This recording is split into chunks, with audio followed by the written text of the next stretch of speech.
अपन जो बात करना चाहते हैं बेटा, स्पेशली फोटोसिंथेसिस के अंदर फोटो रेस्पिरेशन की अपन बात करेंगे। ठीक है, तो फोटो रेस्पिरेशन अगर अपन बात करते हैं, ठीक है, सबसे एजियस, हाँ ब्रोकली का फोटो रेस्पिरेशन। फोटो रेस्पिरेशन जो है क्या है, इस पे कुछ बता सकते हो मुझे? फोटो रेस्पिरेशन कोई खास बात इसके अंदर? जैसे जिसे तुम कह सको कि हाँ ये कुछ थी बात कि फोटो रेस्पिरेशन क्यों जरूरी है, क्या कुछ इसकी जरूरत है? रेस्पिरेशन तो क्या प्लांट में यही रेस्पिरेशन होता है, कोई दूसरा रेस्पिरेशन होता है या नहीं होता? जैसे हमारे अंदर रेस्पिरेशन होता है, ठीक है ना, तो क्या प्लांट का रेस्पिरेशन ये होता है?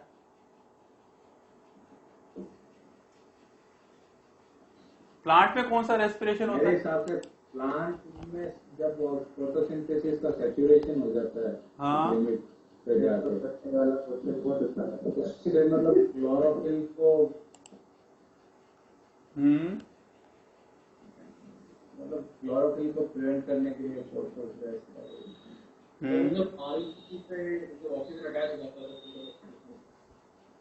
रीजन क्या है? मैं क्यों फोटो रेस्पिरेशन क्या है, क्यों, क्या जरूरत है भाई? रेस्पिरेशन है, फोटो रेस्पिरेशन प्लांट के अंदर फोटो रेस्पिरेशन है, यानी प्लांट का रेस्पिरेशन है जी, ठीक है ना।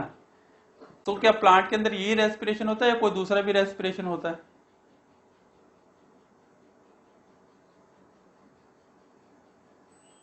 क्या रीजन क्या है कि फोटो रेस्पिरेशन हम नाम लेते हैं और एक रेस्पिरेशन का नाम लेते हैं?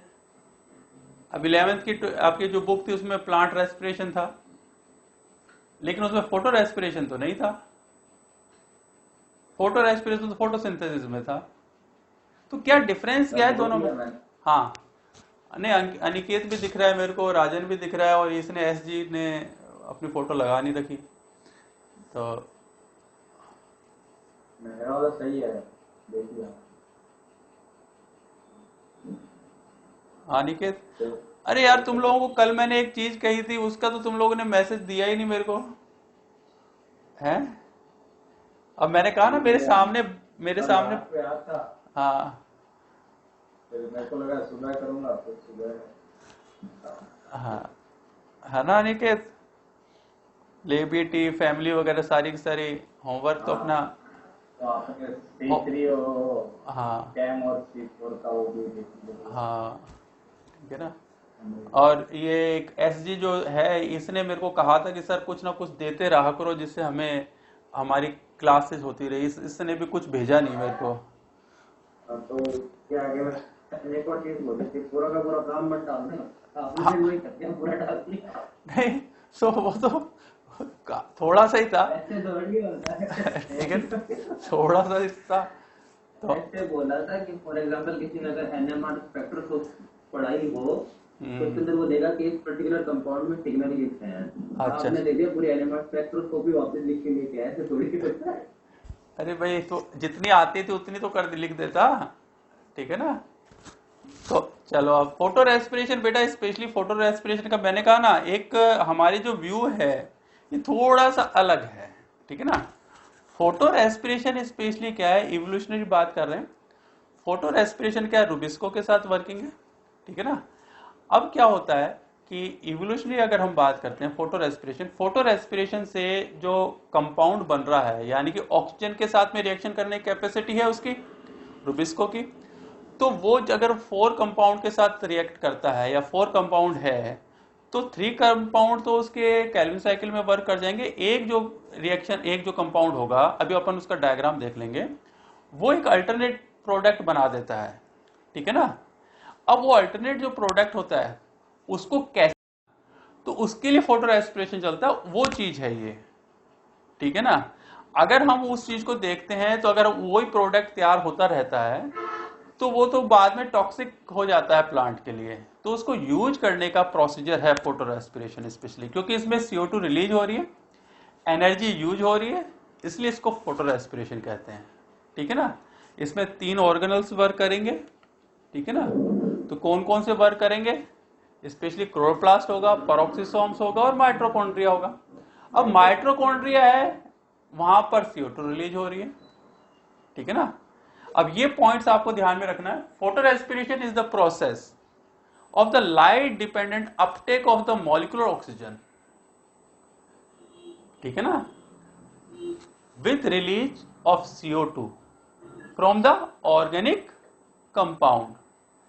The gas exchange resembles the respiration and is the reverse of the photosynthesis where the CO2 the fix and the O2 release. अब ये जो चीज है मैंने कहा ना, लाइट डिपेंडेंट जो अपटेक है मॉलिक्यूलर ऑक्सीजन का, लाइट डिपेंडेंट यानी कि लाइट की कंडीशन में हो रहा था वो, क्योंकि आपका जो प्रोडक्ट बन रहा है वो लाइट की कंडीशन में और इसलिए फोटो रेस्पिरेशन है वो, ठीक है ना। अब क्या कहना चाहता है ये, the entrance reaction of the both photosynthesis and the photo respiration are the catalysed by the same enzyme rubisco 1,5 biphosphate carboxylase oblique oxygenase, rubisco जिसको अपन कहते हैं। अब कार्बन फिक्सेशन जो है, carbon fixation result in the formation of the 2 molecule 3 phosphoglycerate. अब देखो पहले एक डायग्राम देख लेते हैं अपन इसके लिए, ये डायग्राम आपका। अब यहां पर क्या है, ये रुबिस्को है, ये रेड कलर में जो रिप्रेजेंट कर रहा है ऑक्सीजन के साथ रिएक्शन के अंदर CO2 के साथ रिएक्शन। जब रुबिस्को वर्क करता है, अब रुबिस्को की जो वर्किंग है यहां पर ये देख लो आप, ऑक्सीजन के साथ में आता है, ये जो वर्क कर रहा है ये रुबिस्को है आपका, ठीक है ना। 1 2 3 4 5 कार्बन कंपाउंड है। अब अगर मैं इसको CO2 के साथ रिएक्ट करता हूं, CO2 के साथ रिएक्ट करता हूं, तो ये वाला कंपाउंड देखो, ये वाला जो एरिया है, ठीक है ना, यहां पे ऑक्सीजन जुड़ गई, जुड़ गई, ठीक है ना।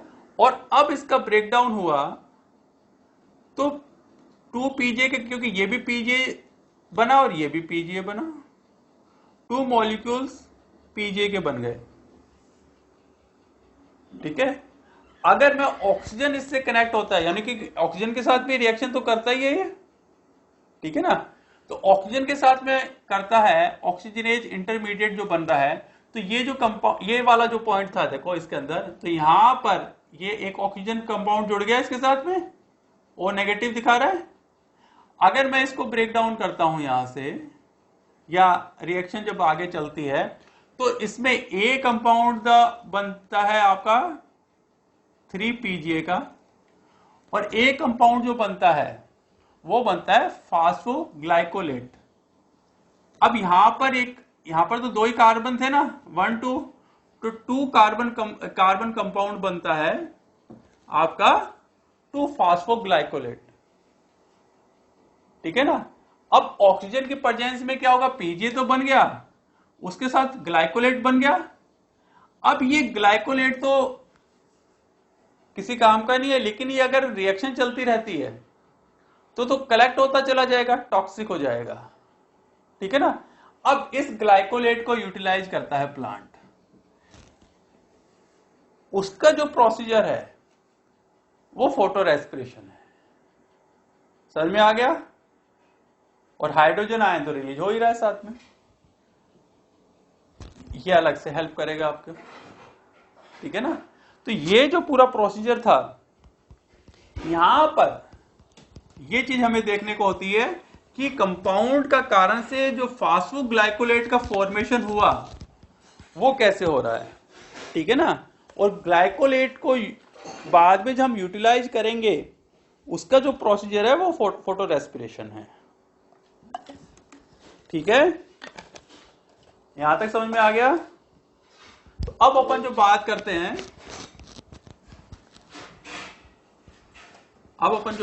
हैं, उसको देख लेते हैं। जो अपन पहले बात कर रहे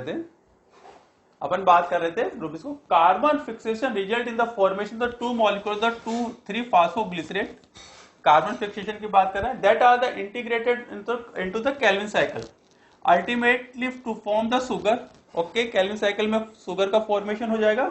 during the oxygen fixation 1 molecules of the PGA and 1 molecules the 2 phosphoglycerate are the formed। Glycolate का फॉर्मेशन हो गया 2 मॉलिक्यूल, यानी कि 2 कार्बन का है वो, ठीक है ना। अब देखो latter is the converted back to PGA into the fast photo respiration cycle. The pathway require the energy ATP and reducing NADP bracket में लिखा है क्योंकि क्लोरोप्लास्ट के अंदर P आ जाएगा, NADPH का यूटिलाइजेशन होगा और माइटोकॉन्ड्रिया में NAD का, ठीक है ना, NADH का। तो इक्विवेलेंट हो गया। This is the great part due to the release of the CO2 and the ammonia that have been the refixed. सबसे बड़ी प्रॉब्लम है अमोनिया,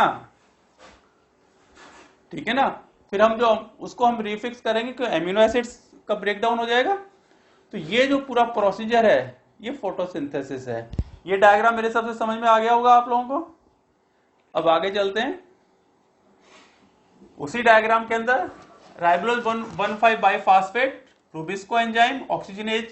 यहां पर CO2 अगर यूज होता है वाटर की प्रेजेंस में 3PGA फास्फोग्लिसरेट का फॉर्मेशन हुआ, फास्फोग्लिसरेट फॉर्मेशन हुआ और केल्विन साइकिल में चला गया। 2 मॉलिक्यूल्स का हुआ था और ऑक्सीजन की प्रेजेंस में ऑक्सीजनेज एक्टिवेट के अंदर ऑक्सीजन यूज हुई, फास्फोग्लाइकोलेट एंड फास्फोग्लिसरेट ये केल्विन साइकिल में चला गया। ये ग्लाइकोलेट पाथवे, इसको ग्लाइकोलेट, फोटो रेस्पिरेशन को ग्लाइकोलेट पाथवे भी कहते हैं, ठीक है ना।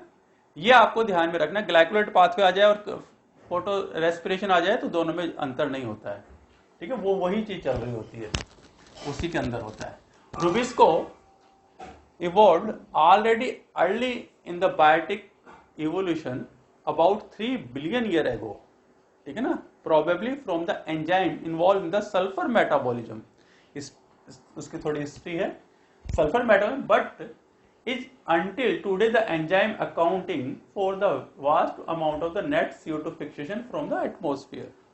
ओके, रूबिस्को अपने वहां से स्टार्ट हुआ है देखो, और वहां पे क्या हो रहा था, CO2 O2 uptake by the Rubisco and the subsequent metabolism of the reaction product in the photorespiratory pathway is the second highest metabolic flux in the plant behind the photosynthesis with the flux rate about the 25% of the photosynthetic rate of the 25 degree centigrade। अब ये क्या कहना चाहता है कि जो 100% हम जिसकी बात करते हैं, अगर फोटोसिंथेसिस अगर हम 100% कह रहे हैं, अगर पूरा फ्लक्स फोटो लाइट से जो भी प्रोडक्ट बन रहा है वो 100 है, उसमें 75% तो केल्विन साइकिल चलाएगा और 25% आपका फोटो रेस्पिरेशन होगा, ठीक है ना। ये आपको ध्यान में रखना है कि 25% यानी कि आपका सेकंड हाईएस्ट जो रिएक्शंस है प्रोडक्ट बनता है वो आपके फोटो रेस्पिरेशन है। सबसे ज्यादा तो फोटोसिंथेसिस हो ही रहा है, ठीक है ना। मेटाबॉलिक फ्लक्स की बात कर रहे हैं अपन, तो सेकंड जो है आपका फोटो रेस्पिरेशन है, ठीक है ना। अब फोटो रेस्पिरेशन की अगर हम बात करते हैं, photorespiratory flux are the even the higher under the hot and the dry growth condition, mainly 3 reasons. अपन को पता है भाई, अपन ने क्या कहा था, अपन ने आपका C4 साइकिल की बात की थी, तो अपन ने क्या कहा था कि वो बंडल से इसीलिए तो फॉर्मेशन हुआ कि CO2 O2 का अंदर एंट्री नहीं होती और वहां पे CO2 कंसेंट्रेशन होता है और केल्विन साइकिल चल जाता है ना। हॉट कंडीशन के लिए था कि अगर हम हीट हो जाती है तो ऑक्सीजन के साथ रिएक्टिविटी बढ़ जाती है, तो 25 की जगह पे ये तो फिर और बढ़ जाएगा। 25 से अगर हम हीट इंक्रीज कर देते हैं तो फोटो रेस्पिरेशन ज्यादा हो जाएगा, और यहाँ पर तो एनर्जी यूज हो रही है तो लॉसेज ज्यादा हो जाएगा, ठीक है ना। तो उसको अगर हम देखते हैं तो मेनली तो 3 रीजन्स है फोटो रेस्पिरेटरी फ्लक्सेस का। इसमें the specificity of the rubisco for the CO2 relative to O2 decrease with the temperature, CO2 relative to the O2 decrease with the temperature. Specificity जो होती है, क्योंकि मैंने कहा कि जैसे जैसे टेम्परेचर बढ़ेगा तो ऑक्सीजनेज जो एंजाइम की एक्टिविटी है, रूबिस्को का जो ऑक्सीजन के साथ रिएक्शन है वो बढ़ जाएगा, ठीक है ना। फर्स्ट तो ये है। सेकंड है the solubility of the O2 in the aqueous solution such as the cytoplasm and the chloroplast stroma less affected by the higher temperature than the solubility of the CO2। और थर्ड है plant expose to limited water supply reduce gas exchange in the order to minimize the evaporation CO2 concentration is the around the Rubisco rapidly decrease the where the O2 is the available in the excess. 3 point हैं जो मैंने कहा ना photo respiration के, ठीक है ना। तीनों पॉइंट कौन कौन से थे तुम्हारे पास में? स्पेसिफिसिटी है O2 के साथ में, टेम्परेचर इंक्रीज होने पर अगर कम है तो कम रहेगा, हाई है तो ज्यादा हो जाएगा। सेकंड है सॉल्युबिलिटी है ऑक्सीजन के साथ में, कि अगर ऑक्सीजन ज्यादा रिएक्ट होगी उसके साथ में, सॉल्युबिलिटी ज्यादा हो जाएगी ऑक्सीजन की तो रिएक्शन हो जाएगा। थर्ड है अपन जो C4 प्लांट की बात कर रहे थे, ठीक है ना, गैस एक्सचेंज को मिनिमाइज करने के लिए रूबिस्को जो फोटो रेस्पिरेशन है उसको कंट्रोल करेगा वो, ठीक है ना। ये तीन जो हैं कारण है favour to oxygenase of the carboxylase reaction, ये तो अपन बाद में बात करेंगे इसकी, ठीक है ना। ये 3 पॉइंट है फ्लक्स के, हायर हो जाती है जब टेम्परेचर इंक्रीज है, ठीक है ना, तो उसके 3 रीजन है ये, ठीक है, समझ में आया। यहां पे अपन कहते हैं फोटो रेस्पिरेशन हो क्यों रहा है, उसके 3 रीजन है, टेम्परेचर इंक्रीज होगा, सॉल्युबिलिटी होगी और उसकी रिएक्शन एक्टिविटी ज्यादा होगी ऑक्सीजनेज की, वो 3 रीजन की बात कर रहा है। ये जो आप बात करते हैं अपन डायग्राम के तौर पे, तो सबसे पहले राइबोलोज 1,5 बाइफास्फेट रिएक्शन हुई, फास्फोग्लाइकोलेट का फॉर्मेशन हुआ, फास्फोग्लाइकोलेट है वहां पर क्या हुआ, ग्लाइकोलेट का फॉर्मेशन हुआ, एक फास्फेट रिलीज हुई, ग्लाइकोलेट का फॉर्मेशन हुआ। अब पहले ही देखो इसमें क्लोरोप्लास्ट है, ये पेरोक्सिसोम्स है, ये माइटोकॉन्ड्रिया है, ठीक है। यहां पर क्या हो रहा है, फास्फोग्लाइकोलेट जो था ग्लाइकोलेट में गया, कन्वर्ट हुआ, जो कि पेरोक्सिसोम में चला गया, वहां पर ग्लाइओगिलेट का फॉर्मेशन हुआ, और वहां पे क्या हुआ, ग्लाइओगिलेट का फॉर्मेशन हो रहा था, ग्लाइकोलेट ऑक्सीजन यूज करके हाइड्रोजन पेरोक्साइड का फॉर्मेशन कर रहा है, H2O2 का फॉर्मेशन कर रहा है। यहां पर जो एंजाइम्स हैं, अब आप यहां पर देख लो, यहां पर जो सेकंड के अंदर एंजाइम है वो है ऑक्सीडेज, ऑक्सीडेज, ये सबसे इंपॉर्टेंट पॉइंट है। ऑक्सीडेज एंजाइम के प्रेजेंस में H2O2 का फॉर्मेशन होता है, ठीक है। और थर्ड जो पॉइंट है आपका, ग्लाइओगिलेट से ग्लाइसिन बना, ग्लूटामेट से अल्फा कीटोग्लूट्रेट का फॉर्मेशन होता है। ये कहां पे था, कुछ याद है? अल्फा कीटोग्लूट्रेट, ठीक है, अल्फा कीटोग्लूट्रेट कहां था?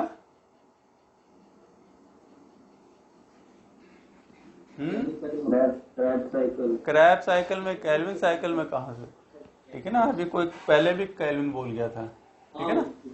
ग्लाइसिन, ठीक है ना, ग्लाइसिन ट्रांसफर हुआ आपके माइटोकॉन्ड्रिया में, वहां पर सीरिन का फॉर्मेशन हुआ, ग्लाइसिन से सीरिन का फॉर्मेशन हुआ, एक मॉलिक्यूल और जुड़ रहा है, यहाँ पे सीरिन का मॉलिक्यूल का फॉर्मेशन हुआ, CO2 रिलीज हुई, अमोनिया रिलीज हुई,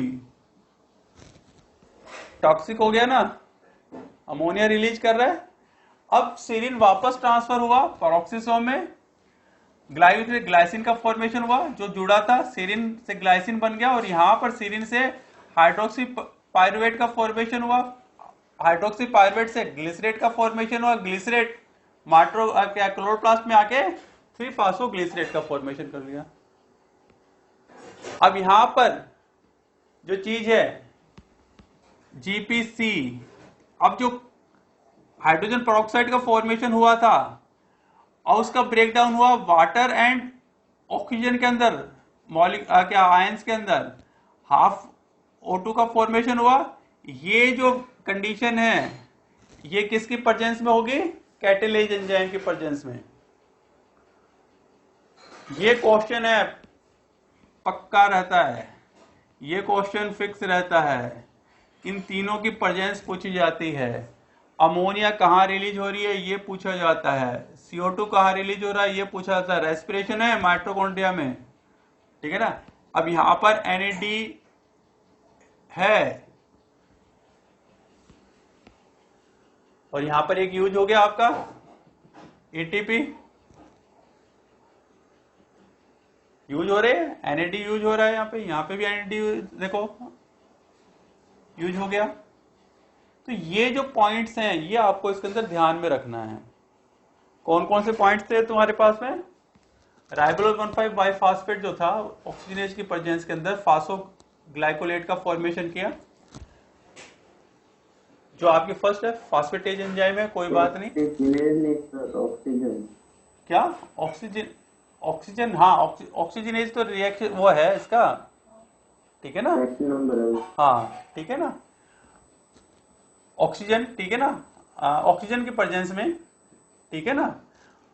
फास्फोग्लाइकोलेट से ग्लाइकोलेट का फॉर्मेशन, ग्लाइओक्सिलेट का फॉर्मेशन। अब ये जो एंजाइम्स हैं ये आपको दोनों याद रखने हैं, आपका ऑक्सीडेज एंजाइम और कैटेलेज एंजाइम, इस पे फुल क्वेश्चन है। ग्लाइओक्सिलेट ग्लाइसिन, ग्लाइसिन से ट्रांसफर हुआ ग्लाइसिन आपके माइटोकॉन्ड्रिया में, वहां ग्लाइसिन दूसरे मॉलिक्यूल से मिलकर सीरिन का फॉर्मेशन हुआ, सीरिन ट्रांसफर हुआ हाइड्रोक्सी पायरुवेट के अंदर, पायरुवेट से ग्लिसरेट के अंदर, ग्लिसरेट से 3-फास्फोग्लिसरेट के अंदर। कोई प्रॉब्लम?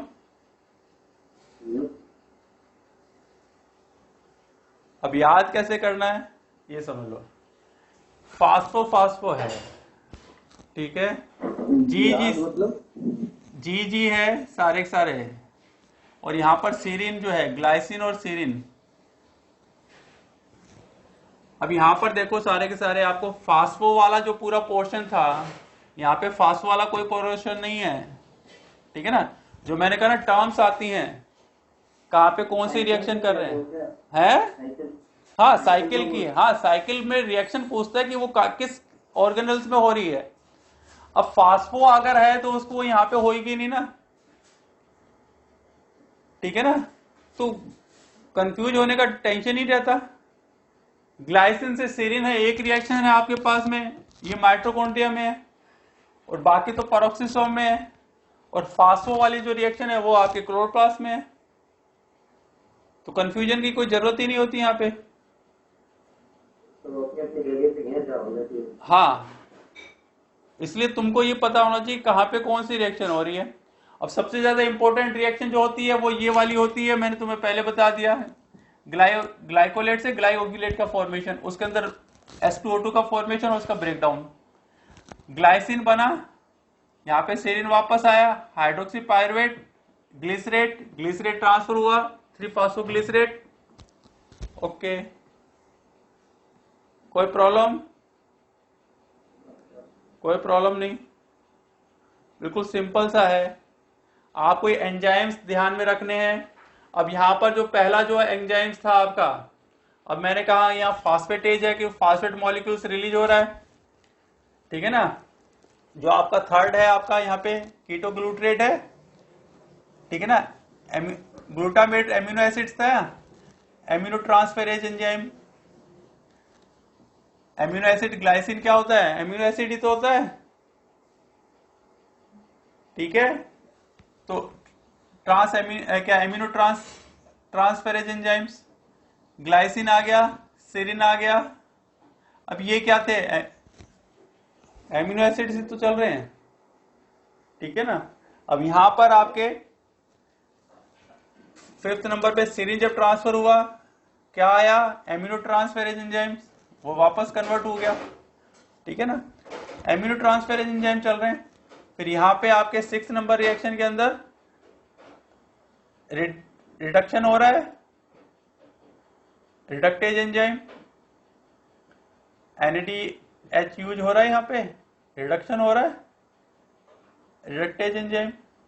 यहां पर ये ट्रांसफर हो रहा है, कंडीशन चेंज हो रही है, फास्फेट मॉलिक्यूल्स आके जुड़ गया, ठीक है ना। तो ATP यूज हो रहा है, फास्फेट आके मॉलिक्यूल से आके जुड़ गया, तो काइनेज एंजाइम। फिर काइनेज एंजाइम वो आगे जो कैरियन साइकिल की जो रिएक्शंस होती है वो आगे चली जाती है। बिल्कुल सिंपल सी चीज है, लेकिन केवल थोड़ा सा जो कंफ्यूजन आता है कि हम रेस्पिरेशन, ये जो फास्फोग्लाइकोलेट बना है इसको यूटिलाइज कर रहा है, ठीक है ना। इस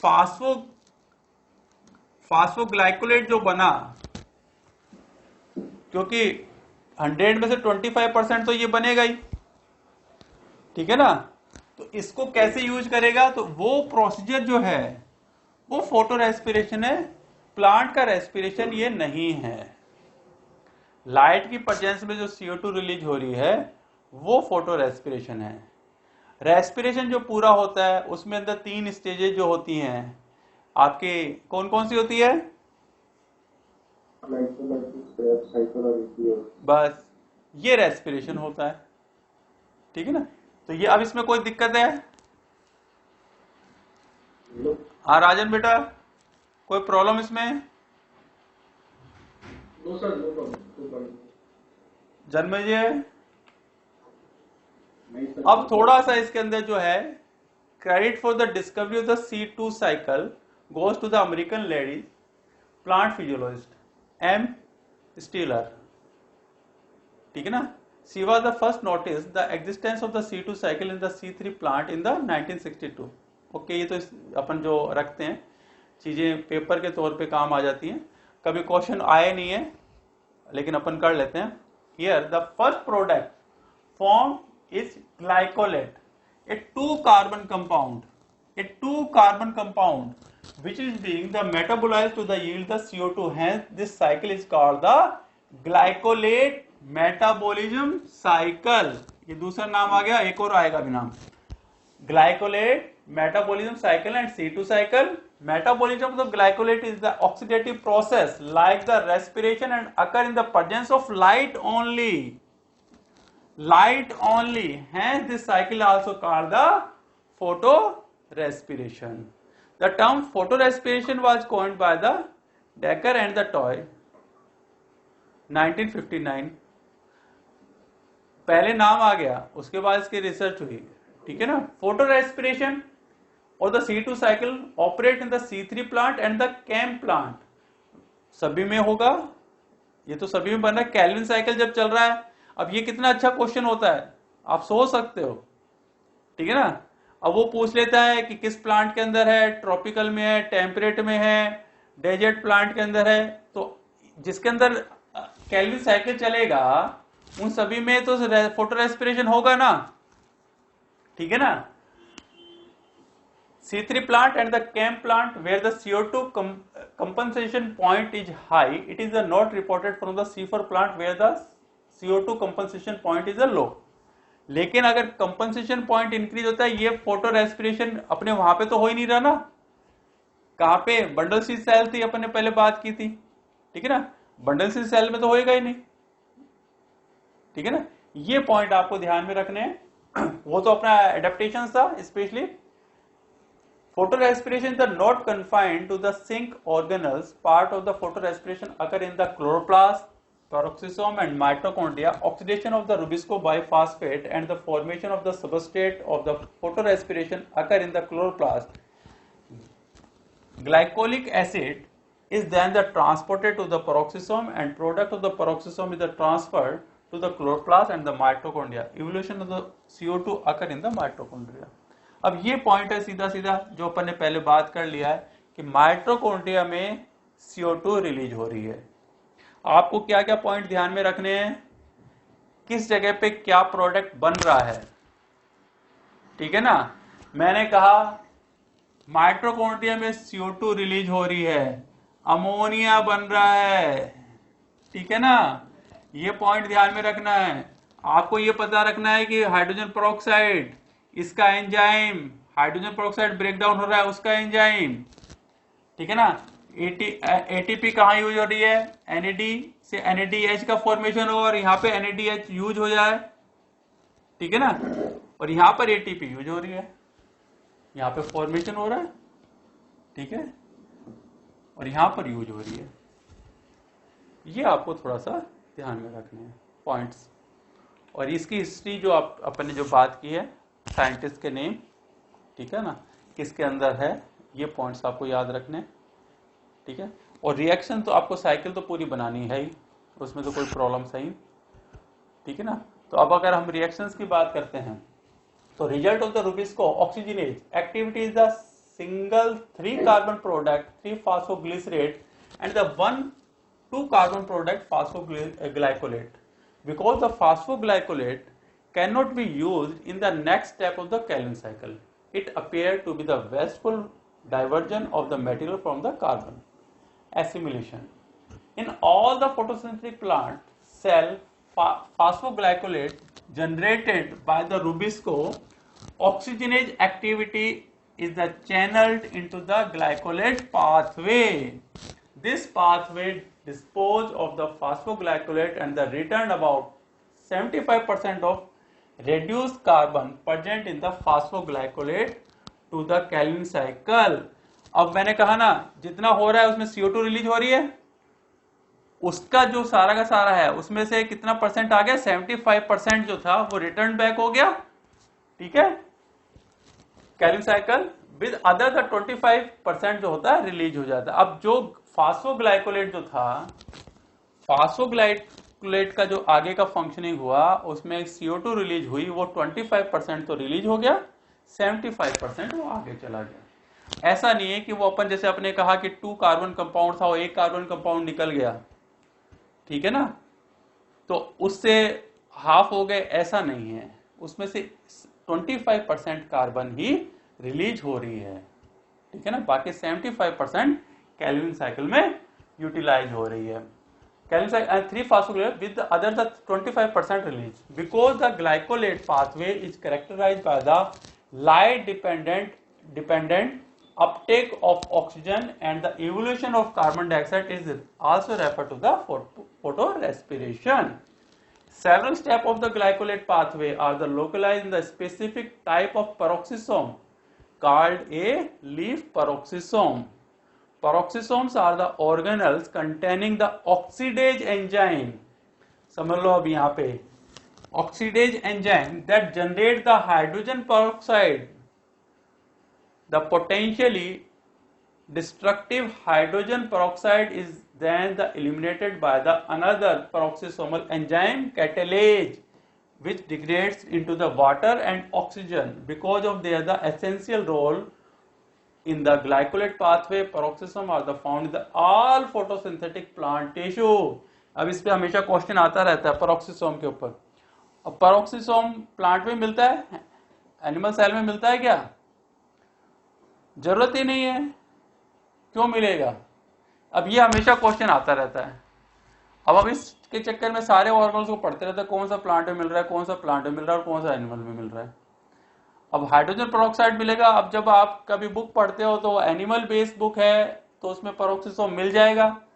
अगर वो एनिमल बेस्ड बुक नहीं है, यानी कि जूलॉजी की बुक बनी हुई है, तो उसमें पेरोक्सिसोम उस सेल बायोलॉजी की बुक में नहीं मिलेगा। वो प्लांट बायो जो सेल बायोलॉजी होती है उसके अंदर मिलता है ये, ठीक है ना। तो ये एक बहुत बड़ी प्रॉब्लम रहती है, बच्चे सोचता है कि पेरोक्सिसोम क्यों नहीं दिया इसने, ठीक है ना, तो वो उसके हिसाब से मिस हो जाता है या थोड़ा सा लिख के छोड़ देते हैं पेरोक्सिसोम को, ठीक है ना। तो ये आपको पॉइंट समझ में आ गया मेरे हिसाब से। यहाँ पे सबसे इंपॉर्टेंट जो पॉइंट है कि वो ग्लाइकोलेट पाथवे के अंदर जो कार्बन था जो रिलीज हुआ, ठीक है ना, वो 2 कार्बन कंपाउंड जरूर था, लेकिन वहां पर सीरीन जो थी, सीरीन के साथ दूसरा ग्लाइसिन जो थी, ग्लाइसिन के साथ दूसरी ग्लाइसिन मिलने के बाद सीरीन का फॉर्मेशन हुआ था, ठीक है ना। तो वहां पे जो रिलीज हो रहा है उसका 1 कार्बन रिलीज हो रहा है, ठीक है ना। तो हर बारी जब वो 2 थे तो 4 बनते हैं, 4 में से 1 रिलीज हो जाता है तो 3 आ जाते हैं बाद में, ठीक है ना। तो हम ये मान के 75% हमारा कैल्विन साइकिल में या रिटर्न बैक हो जाता है और ग्लाइकोलेट पाथवे में 25% जो कार्बन होती है वो रिलीज हो जाती है। ये आपके एमएससी लेवल का या नेट लेवल का क्वेश्चन है। बड़ा अच्छा सा क्वेश्चन होता है और ये तो पॉपुलर क्वेश्चन है ही, इसको तो कभी आप सोच ही नहीं सकते। ये तो सेल के अंदर हमेशा क्वेश्चन आता रहता है, ठीक है ना। ये 2 एंजाइम्स तो हमेशा पूछे जाएंगे, इसके लिए सोचने की जरूरत ही नहीं। ऑक्सीडेज और कैटेलेज ये तो पूछता ही है वो, ठीक है ना। इसके लिए तो कभी सोचो ही मत कि ये नहीं याद या ये कभी याद नहीं हो, तो याद करो बस बैठ के इसको। और मेरे हिसाब से याद हो जाता है क्योंकि पेरोक्सिसोम्स के हैं, पेरोक्सिसोम ही ऐसा है जिसमें पेरोक्साइड का फॉर्मेशन हो रहा है, इसलिए पेरोक्सिसोम नेम है, ठीक है ना, और तोड़ना पड़ेगा, कैटलेज है, कट किया है हमने, कैटलेज है, तो वाटर और ऑक्सीजन ही रिलीज होएगी, ठीक है ना। और वाटर के साथ एक मॉलिक्यूल जुड़ा है तो ऑक्सीजन जुड़ी हुई है, ऑक्सीडेज एंजाइम है, तो उससे पकड़ में आ जाता है। याद करने का सिस्टम है, वो रूल तो नहीं है लेकिन याद करने के हिसाब से, ठीक है ना। ऑक्सीडेज है यानी कि H2O2 का फॉर्मेशन हो रहा है, कैटलेज है यानी कि टूट रहा है, बस, ठीक है। In the chloroplast, the phosphoglycolate generated by Rubisco is readily dephosphorylated by the phosphate in the stroma. Reaction first की बात कर रहे हैं. The product is the glycolate which the diffuse to the nearby the peroxisome where and the oxidase enzymes convert it to the glycogylate. उसी diagram के बारे में लिख रहे हैं. The oxidation of the glycolate is accompanied by the uptake of the oxygen and the generation of the hydrogen peroxide, which the immediately degraded to the oxygen and the water by the catalase. अच्छा, so during the next reaction in the peroxisome, the aminotransferase catalyze the transfer of the amino group from the glutamate to the glycogylate to form in the glycine. ये उसके अंदर नहीं आ रही है तो ये ध्यान में रखना, ठीक है ना। Glutamate to the glyoxylate form in the glycine, ठीक है ना। ग्लाइसिन फिर डिफ्यूज हो रहा है लीफ पेरोक्सिसोम से माइटोकॉन्ड्रिया में, where the two enzymes is activate working in the series of the decarboxylase and the hydroxymethyl transferase convert to the glycine molecule to the single serine molecules. अभी दोनों enzymes थे, decarboxylase में तो CO2 release हुई और हाइड्रोक्सीमिथाइल transferase enzyme के अंदर ammonia release हो गई, ठीक है ना। तो convert to glycine molecule, two glycine molecules एक सिंगल सेरीन मॉलिक्यूल्स के अंदर कन्वर्ट हुआ है। तो सेरीन जो है वो जनरेट कर रहा है, ठीक, concomitant with the generation of the NADH and the release the carbon dioxide and ammonia. Okay, अब इसमें कोई प्रॉब्लम्स? हर एक स्टेप टू स्टेप लिखने की कोशिश की है जिससे तुम लोगों को कोई दिक्कत ना हो। कोई दिक्कत नहीं बेटा, आगे चलें।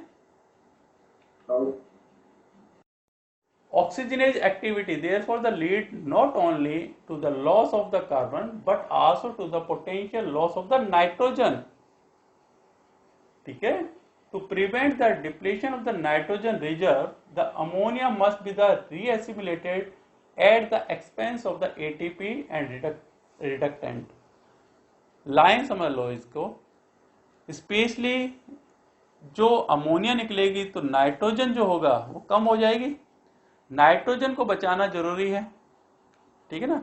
तो ये सारा का सारा फिर उसको ammonia must be the reassimilated at the expansion of the ATP। अब जो मैं कह रहा था ATP कहाँ यूज हो रही है, वहां पर वापस कनेक्ट हुआ है वो अमोनिया, ठीक है ना।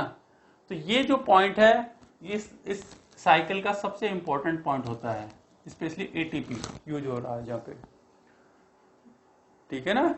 अब serine diffuse back to the peroxisome where the another aminotransferase remove the amino group, generate the hydroxypyruvate, a reductase using the NADH as the electron donor and the reductase hydroxypyruvate to glycerate.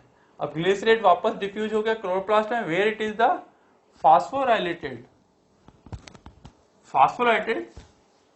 glycerate kinase to generate the 3-phosphoglycerate, a key intermediate to the Calvin cycle। ये इसको connect करता है Calvin cycle के साथ में। तो यहाँ पर सबसे जो इंपॉर्टेंट है इस रिएक्शन के अंदर, ये हम ग्लाइकोलेट पाथवे की बात करते हैं, ये हम फोटो रेस्पिरेशन की बात करते हैं, तो सबसे इंपॉर्टेंट जो पॉइंट्स हैं इसके वो मैंने बताया पेरोक्सिसोम के अंदर, और दूसरा है आपके जो अमोनिया वाला जो पॉइंट रखते हैं हमेशा, ये आपको ध्यान में रखना होता है कि फोटो रेस्पिरेशन के अंदर सबसे ज्यादा इंपॉर्टेंट पॉइंट्स क्या है। CO2 तो रिलीज हो गई, साथ में अमोनिया का था रीएसिमिलेशन होता है यहाँ पे, ठीक है ना। ये पॉइंट्स आपको ध्यान में रखने जरूरी हैं फोटो रेस्पिरेशन करते हुए। अब यहाँ पे देखते हैं what is the benefit for this long salvage pathway winding through the several organelles. क्या है इसके अंदर, अब क्या रीजन है इसके अंदर, बेनिफिट्स क्या है इसके अंदर, कोई बेनिफिट्स लग रहे हैं क्या आपको, कौन कौन से, 3 आउट ऑफ द, अब मैंने कहा ना, अब उसके अंदर से जितने मॉलिक्यूल्स थे उसके बारे में वो कर रहा है बात। यहां पर क्या हो रहा है कि यहां पर जो अपन लास्ट लाइन की बात कर लेते हैं, यहां पर 9 ATP and the 6 NADPH were the consumed, 9 ATP and the 6 NADPH were consumed when the each carbon dioxide was originally fixed and the reduced।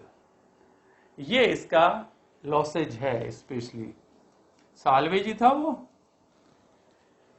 क्योंकि वो तो बाय प्रोडक्ट था एज ए, उसको यूटिलाइज करना था हमें, और उसके यूटिलाइज के लिए हमारे पास में हमने कितना खर्च कर दिया, 9 ATP खर्च कर दिया और 6 NADPH खर्च कर दिया हमने। तो ये रिएक्शन, इसलिए इसको बेकार की या हम क्या वेस्टफुल रिएक्शंस कहते हैं, ठीक है ना। लेकिन अगर हम इसको इतना खर्च नहीं करेंगे तो हमारे पास ग्लाइकोलेट कलेक्ट हो जाएगा, क्योंकि ऑक्सीजन के साथ तो रिएक्ट करेगा ही, ठीक है ना, और वो तो फिर हार्मफुल हो जाएगा उस प्लांट के लिए, तो उसको इतना खर्च तो करना ही पड़ेगा, ठीक है। इसलिए अब तो मैं ये बताऊं, कोई भी चीज होती है हर नेचर के अंदर, यहाँ पे एक चीज बेसिक समझ लो लाइफ का, या हम नेचर की बात करते हैं, तो कोई भी चीज होगी उसका वेस्ट प्रोडक्ट जरूर बनेगा, ठीक है ना। प्लांट सक्सेसफुल इसलिए कि उस वेस्ट प्रोडक्ट को वो यूटिलाइज करता है, ठीक है ना। ह्यूमन बीइंग जिस दिन अपने वेस्ट प्रोडक्ट को यूटिलाइज करने लगेगा वो सक्सेस हो जाएगा। आज हम कह रहे हैं ना, जैसे आजकल तुम देखते होगे पॉल्यूशन के अंदर हमेशा देखते हैं कितना कचरा जा रहा है, कितना उसका रिसाइकलिंग करना, प्लास्टिक का रिसाइकलिंग करना। अगर ये सारी चीजें अगर हम रिसाइकलिंग के अंदर यूटिलाइज कर गए तो हम सक्सेसफुल हो जाएंगे। प्लांट इसलिए सक्सेसफुल है, उसके पास सबसे कम खर्चा है, सबसे ज्यादा सक्सेसफुल लाइफ है। अगर आप नहीं काटोगे तो वो उसकी डेथ नहीं होगी, अगर आप नहीं काटते हो तो उसकी डेथ नहीं होती, वो अपनी पूरी लाइफ को सरवाइव कर जाता है। कभी देखा है तुमने कभी किसी पेड़ को खत्म होते अपने आप, कौन सा पेड़ खत्म हुआ अपने आप, जब उसको पूरा एज ले लेगा, हाँ पूरी एजिंग के बाद, हाँ अपने पूरी एजिंग के बाद ही जाता है वो। वैसे उसके अंदर सारी कैपेसिटीज होती हैं, ठीक है ना, वो अपने आप को एडजस्ट करता हुआ चला जाता है। लेकिन ह्यूमन बीइंग एक कोरोना वायरस से चित हो गया, है ना। तो वो एक ये चीज है कि अब ये आप कहो कि हम कई बार कहते हैं ना कि लाइफ के अंदर कोई भी वेस्ट प्रोडक्ट नहीं होना चाहिए, कोई भी बेकार के काम नहीं होने चाहिए। मैं उसको बिल्कुल बेकार मानता हूं, वो फालतू की बातें होती हैं। तुमको घूमना जरूरी है उतना ही, ठीक है ना। रोड पे नहीं निकलोगे तुम बेकार हो जाओगे, अब कहोगे सर बेकार कर रहे हैं हमें, ठीक है ना। सब चीजें सीखनी होती है, आपको मार्केट में जाना पड़ेगा, आपको मार्केट से ही सीखना पड़ेगा। जो बच्चे मार्केट में नहीं गए हैं वो सरवाइव नहीं कर सकते, पब्लिकली डीलिंग आनी चाहिए। तो आप बेकार के काम जब तक नहीं करोगे, किसी बच्चे ने पाइप रिंच लेके नल का नहीं खोला ना, तो जिंदगी भर वो उसकी टूटी के पैसे ही देता रहेगा, वाल नहीं बदलेगा कभी भी, समझ रहा है। तो समझ में आता होगा। अगर जिस बच्चे ने कभी पाइप रिंच नहीं पकड़ा या कुछ अपने घर के काम नहीं किए हैं, तो उसके लिए उसको एक्सपेंडिचर उसका बढ़ जाएगा। कितना सिंपल सी चीज है। और अगर आपने थोड़े से एक्सपेंडिचर के लिए पाइप रिंच खरीद लिया तो खर्चा रुक जाएगा। तो ये तो चीजें साथ में ही चलेंगी, सालवेज तो आएगा ही आपके साथ में। लाइफ के जहां पे कुछ प्रोडक्टिविटी है तो कचरा जरूर आएगा, अब उसका यूटिलाइजेशन करना, ये उस चीज सिस्टम के साथ में वर्क करता है। फोटो रेस्पिरेशन मुझे हमेशा इसलिए अच्छा लगता था कि ये लाइफ को समझाता है और ये चीज बता देता है कि साल्वेज होना है, यानी कि कोई बाय प्रोडक्ट बनना उतना ही जरूरी है लाइफ के लिए। कितना अच्छी सी चीज है इसके अंदर। तो ये आपका आज का फोटो रेस्पिरेशन था। मेरे हिसाब से समझ में आ गया होगा। इसका बेस लाइन जो है, इसके क्वेश्चन जो हैं वो मैंने तुम्हें समझा दिए हैं कि यहाँ आपको ध्यान में रखना पड़ेगा। और फोटो रेस्पिरेशन एक बहुत ही अच्छा सा एक एरिया है आपको समझने के लिए।